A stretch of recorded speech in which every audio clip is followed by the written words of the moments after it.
Mesdames, Messieurs, bonsoir. Très heureux de vous retrouver pour un nouveau numéro de votre magazine d'actualité à la source. Au sommaire aujourd'hui, nous commencerons par le voyage du pape François en Afrique qui débute demain. Et puis nous parlerons de la suite des attentats en Belgique et en France. En fin de journal, nous irons dans l'Essonne avec la construction de l'église Saint-Pierre-du-Perret qui se termine bientôt. Et samedi dernier, les cloches de la nouvelle église ont été bénies. Dans notre dossier du mardi, nous entendrons Monseigneur Enza Palenga, l'archevêque de Bangui en Centrafrique. Il accueillera le pape François du 28 au 30 novembre. Stéphanie Dupasquier l'avait rencontré lors de sa venue à Paris il y a quelques semaines. Et on commence avec le voyage du pape François en Afrique qui débute demain jusqu'au 30 novembre. Pour sa première visite sur ce continent, il ira au Kenya, en Ouganda, puis en Centrafrique. Ce déplacement sera marqué par le dialogue avec l'islam, la rencontre avec les pauvres et les jeunes ou encore l'hommage aux martyrs anglicans et catholiques d'Ouganda à la fin du 19e siècle. Dimanche 29 novembre, ce sera le début de l'étape la plus délicate de son voyage en Centrafrique. Je vous le rappelle, tout cet automne, la capitale Bangui est secouée par des troubles récurrents.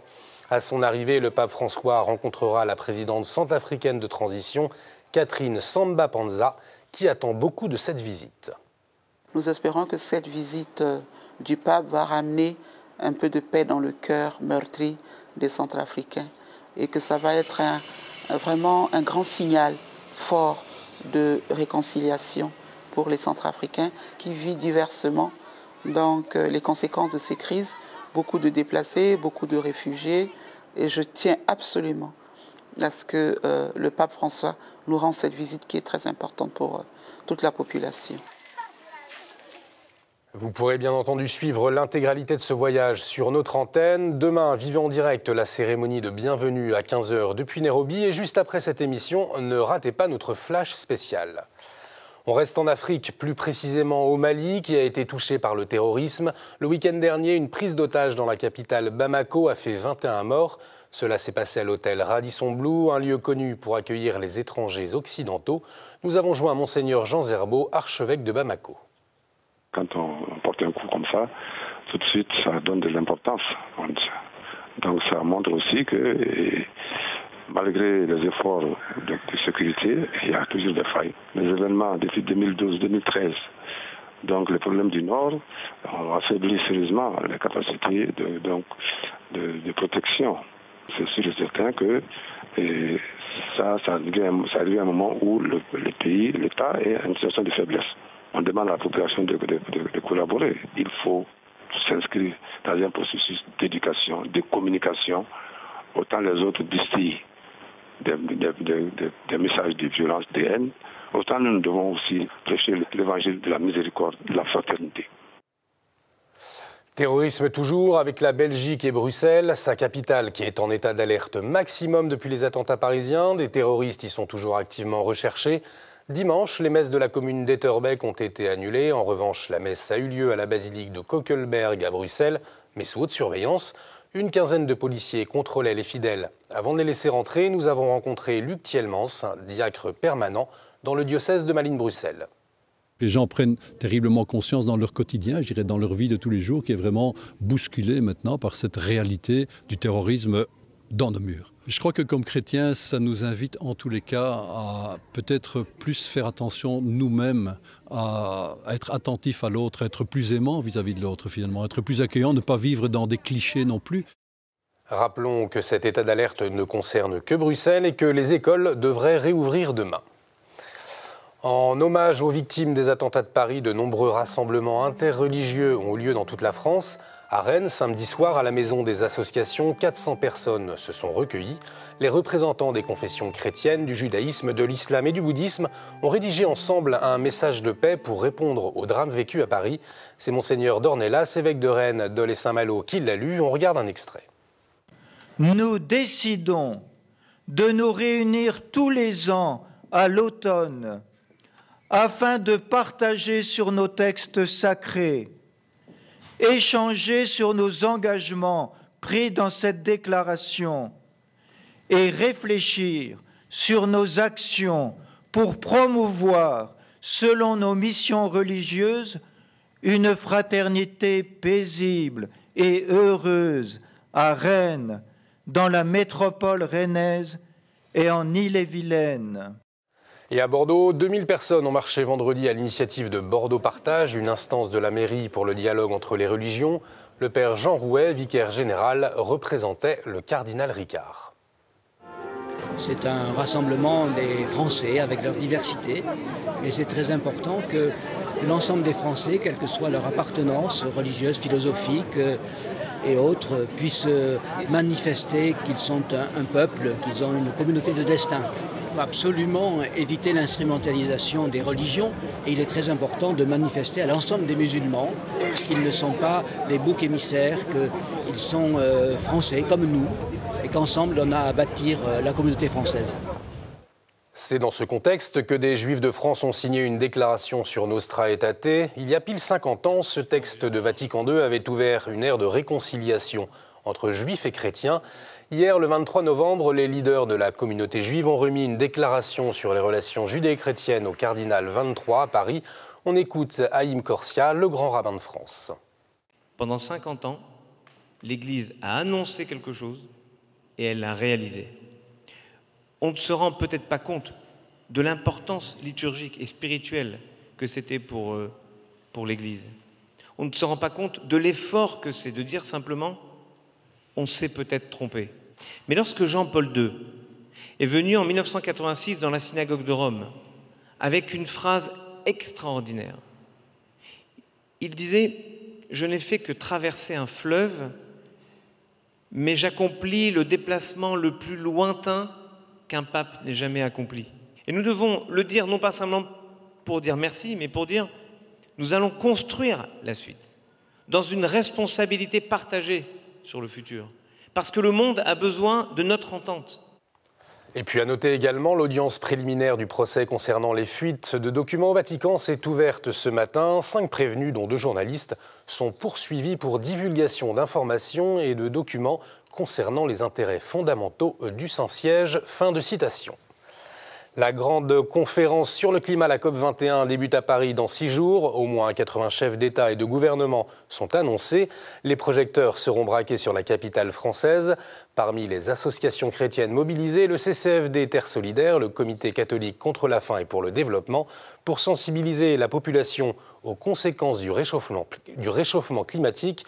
L'association propose un food truck éphémère sur le parvis de MK2 Bibliothèque dans le 13e arrondissement de Paris.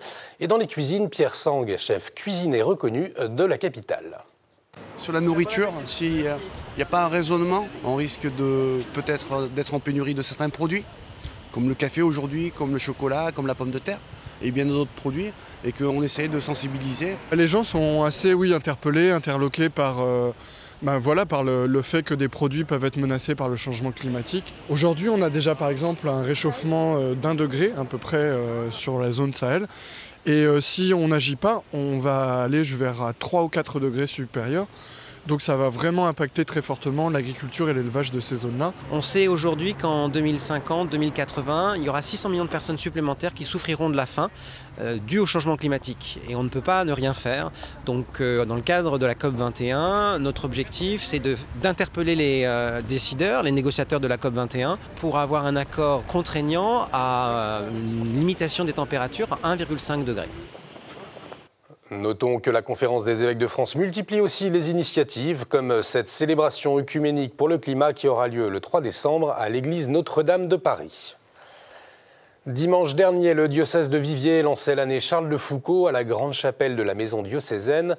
Une année pour le centenaire de la mort de bienheureux Charles de Foucault qui a été ordonné prêtre le 9 juin 1901 à Viviers. Pendant un an, des expositions, des conférences, des retraites, des spectacles sont proposés pour mieux le connaître. Monseigneur Jean-Louis Balza, évêque de Viviers, nous parle de cette année anniversaire et de la grande figure de Charles de Foucault. Charles de Foucault avait choisi de venir dans l'Ardèche et il a été formé au monastère Notre-Dame-des-Neiges parce que après sa conversion, il cherchait un endroit retiré. Il a choisi l'Ardèche pour notre bonheur et à l'époque, l'évêque de Viviers l'a ordonné ici, dans cette chapelle de la maison du séminaire. Tout au long de l'année, il y a beaucoup d'événements qui sont organisés autour de la personnalité de Charles de Foucault. Ça va de l'aspect de son aspect géographe, linguiste et en même temps, c'est son aspect spirituel, son aspect hérémitique aussi. Mais ce que nous dit quelqu'un comme Charles de Foucault, c'est que que ce n'est pas la religion qui est un fanatisme, c'est ce qu'en font certains et comment ils la transforment. Et de ce point de vue-là, il ne faut pas se laisser prendre au piège de ce qu'ils cherchent à faire, c'est justement de faire un gigantesque amalgame qui nous ferait rejeter, nous, des populations entières. Santé maintenant, à partir du 1er janvier 2016, toutes les entreprises devront proposer une complémentaire santé à leurs salariés et en financeront au minimum la moitié des cotisations. Une mesure qui concerne tous les employeurs, y compris les structures d'église comme les diocèses ou les communautés religieuses. Et ce n'est pas toujours évident pour les responsables de ces communautés de mettre en place cette nouvelle obligation. Mais des acteurs de la santé catholique comme la Mutuelle Saint-Martin sont là pour les aider. On regarde. C'est l'heure des derniers réglages ce jeudi matin dans les locaux de la Mutuelle Saint-Martin à Paris. Autour de la table des religieux venus de toute la France, objectif saisir la réforme de la complémentaire santé à l'image de frère Joël arrivé de Normandie. C'est une question d'être en règle par rapport à la loi, hein, vous voyez, à partir de cet accord qui commence le 1er janvier. Donc je voudrais être en règle et c'est là la question. Car dès le 1er janvier 2016, toutes les entreprises devront proposer une complémentaire santé à leurs salariés. Quel contrat choisir, qui couvrir, comment ajuster les dépenses complémentaires. La mesure n'est pas forcément évidente à mettre en œuvre, alors ce rendez-vous permet de faire le point. Comprendre les imprimés, savoir les remplir correctement et que les personnes puissent être satisfaites de la prestation qui était proposée. Pour nous, ça représente un coût puisqu'on est obligé de prendre la moitié du contrat de la mutuelle. Mais moi, j'ai déjà budgété pour 2016 en pensant à ça, quoi. Ça implique d'essayer de trouver la meilleure mutuelle pour le remboursement de nos salariés. Petit budget, salarié à temps partiel ou équipe d'une vingtaine de personnes, chaque situation est spécifique. Mais pour la Mutuelle Saint-Martin, cette réforme, c'est l'occasion pour les communautés religieuses de mettre en place une politique de développement social au sein de leur structure. Dans notre environnement, ce qui est encore plus important, c'est de mettre en place ce qu'on appelle la doctrine sociale de l'Église. C'est quelle complémentaire santé proposer à ses salariés pour leur bien-être. C'est pour ça qu'on a mis en place une offre modulaire qui permet à chacun, employeurs et employés, de définir pour l'employeur le socle de base qui leur permet de faire face à leurs dépenses et pour les salariés, des modules à option leur permettant d'aller chercher des niveaux de couverture plus importants en fonction de leur situation réelle. Dans tous les cas, les entreprises devront prendre en charge au minimum 50% du montant des cotisations des salariés qui choisiront la mutuelle proposée par l'employeur. Et on termine avec la construction de l'église de Saint-Pierre-du-Perret dans l'Essonne qui se termine en février, un projet fortement soutenu par les autorités municipales pour redonner une âme à la commune. Dimanche, les 3 cloches ont été bénies par l'évêque du diocèse Monseigneur du Bost devant plusieurs centaines de personnes et les plus jeunes ont pu même tester le son de ces cloches. Reportage avec Florent de Brito. Nombreux sont ceux qui sont restés debout à l'église de Saint-Pierre-du-Perret pour accueillir Jean-Eudes-Marie, Augustin et Spire-Pierre Corbinien. Ces 3 cloches de bronze fraîchement arrivées dans l'église ont été bénies par Monseigneur du Bost. C'est parce qu'elles ont un rôle extrêmement important. On est dans une vie très rapide, très hachée. On a besoin d'oasis. Et au fond, les cloches nous appellent à un oasis où on peut réfléchir un peu à sa vie. Et ça, c'est formidable. Si une bénédiction de cloche est toujours une cérémonie particulière, elle est encore plus aujourd'hui pour Augustin puisqu'il est le parrain de l'une des cloches. C'est grâce à ma grand-mère qui était décédée et qui a voulu donner tout son argent pour financer une cloche pour l'église Saint-Pierre. Je ressens beaucoup d'émotions par rapport à être parrain d'une cloche et surtout la cloche bénie par le Seigneur, c'est génial.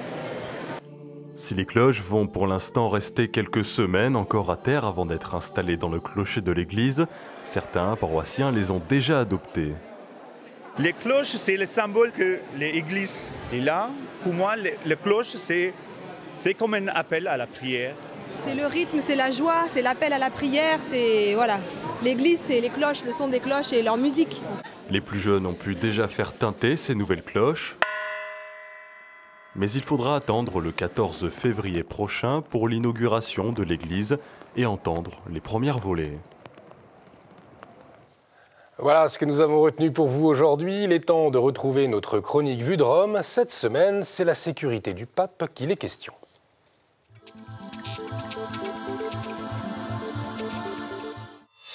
Bonjour, les attentats de Paris et Saint-Denis en France, les craintes aussi d'autres actes terroristes en Europe et puis l'ouverture imminente du jubilé de la miséricorde ici à Rome qui devrait drainer des milliers de fidèles catholiques ont fait monter d'un cran la tension au Vatican. Les forces de l'ordre patrouillent désormais en nombre, elles sont très visibles et lors du dernier angélus du pape, dimanche, de façon exceptionnelle, les fidèles qui accédaient à la place Saint-Pierre étaient fouillés.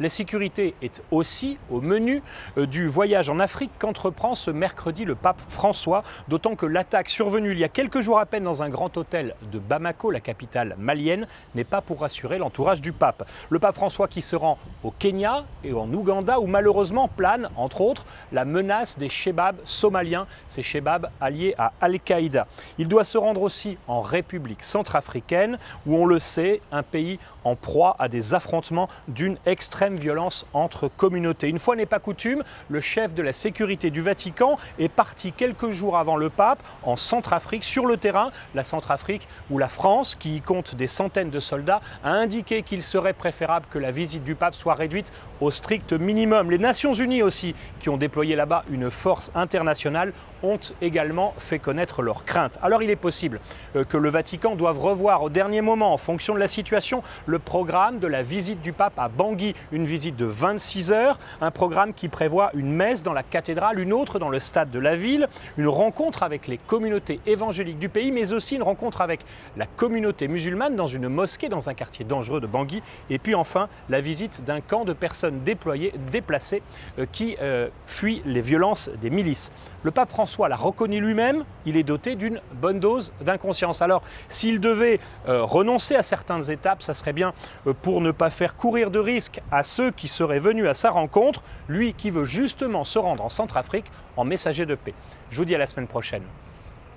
Merci Antoine Marie, à la semaine prochaine. Et on continue avec notre chronique du monde depuis le Canada. Aujourd'hui, Jasmin Lemieux-Lefebvre nous parle du film Spotlight qui traite de la pédophilie dans l'Église américaine.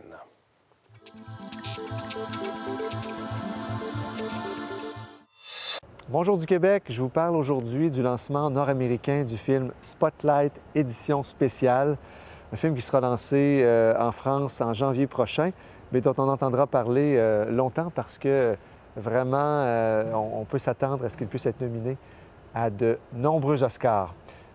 Je vous rappelle la trame de ce film, alors c'est le travail exceptionnel de l'équipe de journalistes Spotlight du Boston Globe, alors l'équipe des grandes enquêtes, qui révèle le scandale des abus sexuels dans le diocèse catholique de Boston. Beaucoup de choses s'est passé depuis. Le film s'arrête la journée où les journaux sortent des presses pour annoncer ce grand scandale. Il y a beaucoup de gestes qui ont été faits partout à travers le monde. L'Église américaine a développé différents modèles pour protéger les enfants, pour pouvoir accompagner les victimes. Au Canada aussi, il y a toutes sortes de gestes, d'actions qui ont été posés. Je vous invite à regarder, à lire le blog que j'ai fait sur la question. J'ai tenté de proposer de nombreux outils sur le blog diocésain ecdq.org. C'est le blog de l'Église catholique de Québec. Moi, je prie que, c'est un film important à voir pour les catholiques tièdes, ça peut vraiment frapper. C'est pour ça l'important d'avoir une parole décomplexée sur cette question, une parole d'humilité, mais de dire que nous posons des gestes en tant qu'Église. Ce n'est pas le statu quo, on doit toujours se re-questionner sur nos façons de faire, mais la cicatrice toujours ouverte des incidents de Boston que nous rappelle le film Spotlight doit nous inspirer à réfléchir encore sur cette question importante, d'autant plus que nous serons en pleine année de la miséricorde. Merci Jasmin, à très vite. C'est l'heure de notre dossier.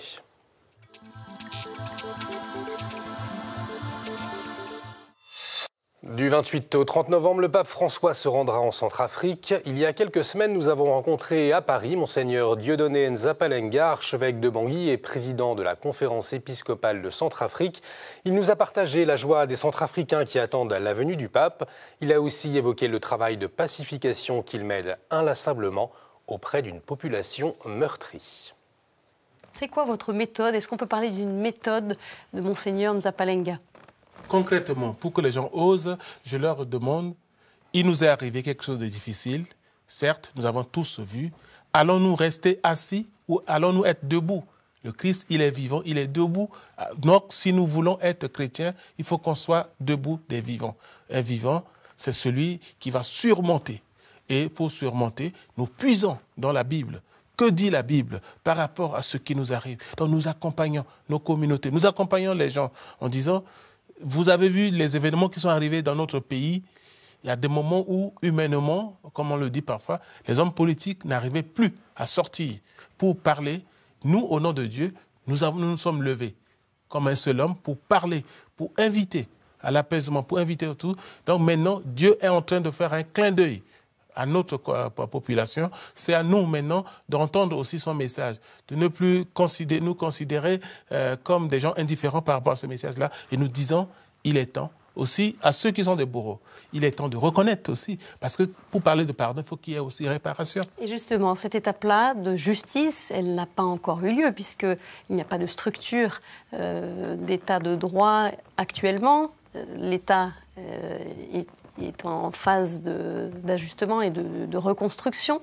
Alors comment est-ce que c'est possible quand il n'y a pas eu encore cette étape-là de réparation, de justice? Vous savez, chez nous, on n'a pas de psychologues.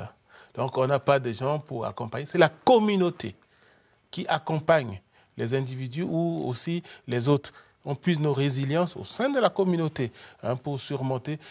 La justice, certes, on espère qu'elle pourra avoir lieu, mais en attendant, est-ce que nous allons rester avec nos difficultés, avec nos rancunes, avec tout ce qui nous est en train de nous tuer, on va dire des germes de mort, ou bien allons-nous sortir de ces germes-là? Et pour sortir là, il faut poser des gestes, il faut dire des paroles. Et les paroles que je vais dire, moi, en tant que croyant, je les puiserai dans la parole de Dieu. Je les puiserai au cœur de la tradition de l'Église. Et puiserai aussi dans ma culture, qui est une culture qui accueille, une culture qui reçoit, une culture... L'arbre à palabre existe en Afrique, dans mon pays. Quand il y a des problèmes, on s'arrêtait. Ce n'est pas seulement dans la Bible. On s'arrêtait, on soumettait les gens se disaient et on tranchait. Et celui qui a fait la faute doit reconnaître aussi. Parce qu'une fois qu'on a reconnu, on fait aussi un acte d'humilité. Parce qu'avec la faute, on s'était considéré comme le Tout-Puissant. Maintenant, on devient humble en disant « J'ai reconnu, je vous ai fait du mal ».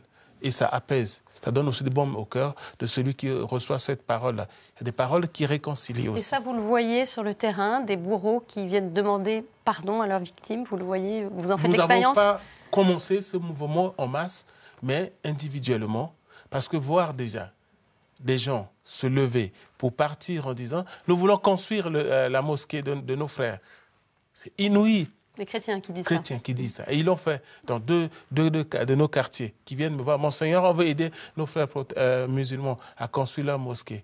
Et bien, je crois que le mouvement est là. Ça veut dire qu'on est conscient que ce que nous avons fait n'était pas bien. Et on veut réparer. Et on veut réparer pour permettre à ceux-là qui prient aussi de retrouver le chemin de la prière, le chemin de paix, le chemin de contact avec Dieu. Et nous aussi. Parce que si l'autre, il prie, et qu'il est en paix, il me donnera aussi sa paix. Moi, quand je prie, que je suis en paix, je donnerai ma paix aussi. Donc, mieux vaut qu'on puisse aider l'autre à se réaliser avec son Dieu pour que nous puissions vivre en harmonie, en communion. Alors maintenant, Monseigneur, on va évoquer un événement très attendu par les Centrafricains. Il s'agit de la visite du pape François. Vous allez nous raconter un petit peu comment ce projet a vu le jour. D'abord, est-ce que vous portez ce projet dans le cœur depuis un moment ? Ce projet, je le porte dans le cœur. Et ce projet, vraiment, vous ne pouvez pas imaginer, je suis fou de joie quand j'ai entendu le Saint-Père dire qu'il pourra venir chez nous. Comment ça s'est fait? Racontez-nous. Alors, vous voyez, lors de nos visites avec le pasteur, l'imam, on avait demandé à Saint-Egidio qui nous avait conduits, on avait demandé à ce que le pape nous reçoive. Il nous a reçus. Donc au Vatican. Au Vatican. Et nous lui avons dit, Saint-Père, venez voir le peuple centrafricain. Parce que nous savons la sensibilité de Saint-Père. Il est proche des pauvres, il est proche des malheureux, des délaissés. Et nous, qui sommes des délaissés, les abandonnés, on a besoin de ce soutien-là. Et il a entendu. Il a dit quand il vous a Il a entendu, oui. Comme tout bon père. Oui. Il a entendu, mais peu de temps après, quand la conférence épiscopale centrafricaine a écrit une note pour adresser au Saint-Père, on nous a dit il est possible que le Saint-Père visite la Centrafrique. Et le 19 janvier, quand nous avons entendu au retour de Manille, le Saint-Père dit le pays probable à visiter dans l'avion, ça sera Centrafrique, nous avons explosé de joie en disant notre rêve devient réalité. Enfin, le Saint-Père va fouler le sol centrafricain. Au départ, il était prévu qu'il vienne quelques heures. Nous sommes repartis avec la visite ad limina, tous les évêques à Rome, pour dire Saint-Père, de même que Dieu a habité parmi nous, pouvez-vous habiter un jour au moins parmi nous? Nous allons garder ce souvenir-là pour l'éternité. Voilà, cet entretien a été réalisé chez les Pères Spiritains à la Maison Mère à Paris. C'est la fin de votre édition. Vous pouvez la revoir sur notre site www.ktotv.com. On se retrouve jeudi. Excellente soirée sur KTO.